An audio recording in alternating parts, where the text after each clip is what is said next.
big wild man who has cocaine in his body. In my last severe depression, I took coca again, and a small dose lifted me to the heights in a wonderful fashion.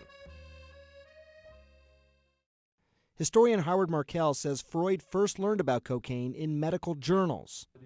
Well, what's fantastic about this journal and many like it, it was published by a drug company, by a pharmaceutical house called Parke-Davis, which, not by coincidence, happened to be the major manufacturer of cocaine.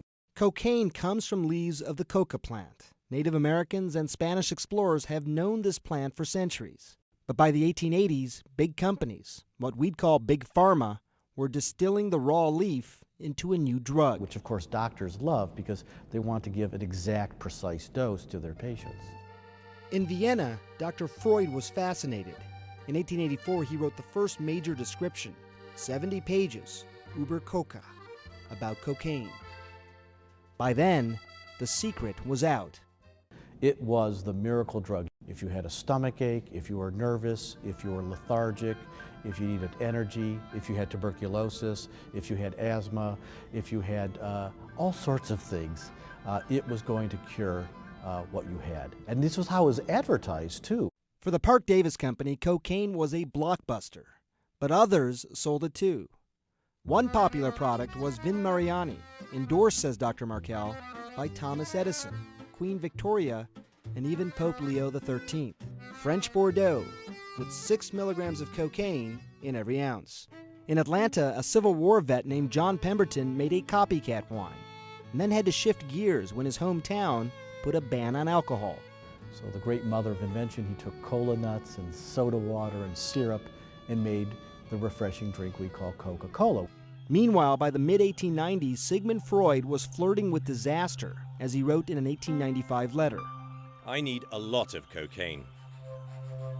He finally probably stopped using it after he and a friend of his used cocaine on a patient and nearly killed her. By then, other doctors worried too.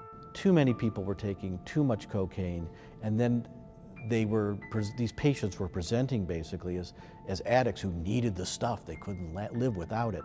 And so that's when doctors began to say, we better rethink this. By 1903, there was no more cocaine in Coca-Cola.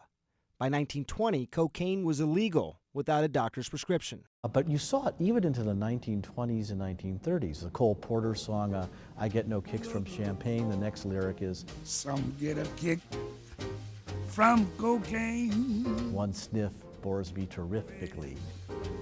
I'm sure that if I took one sniff, that would bore me terrifically too. You saw it as well in Charlie Chaplin's Modern Times.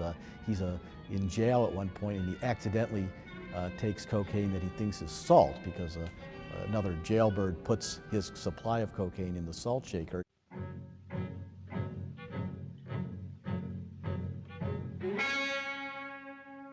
He's doing all sorts of wonderfully wacky things under the influence. So you saw cocaine mentioned in movies and songs and stories all the time, well into the 1930s in this country and elsewhere.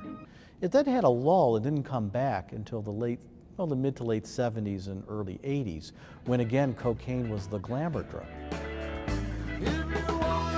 The new soundtrack was Eric Clapton. Cocaine. It was the drug that all the rock stars used and the glitterati. It was freely consumed at places like Studio 54. It was really part of the popular zeitgeist in the late 1970s that this was an entirely safe drug that was clean and pure and could be abused safely. Just like a century before, it was a mirage. No more Charlie Chaplin. The new image was more like Scarface. What would Sigmund Freud, think about Scarface? That's an interesting question. I imagine he would have been shocked. By the mid-1980s, there was crack, crime, and rampant addiction. Today we know addiction is at least in part a physical disease. We understand more. I would hope that more people are skeptical of grandiose claims of new drugs, new pharmaceutical agents, but we all, in our heart of hearts, want a magic bullet that will cure what ails us. A magic bullet. the hope that keeps miracle drugs in business time and time again.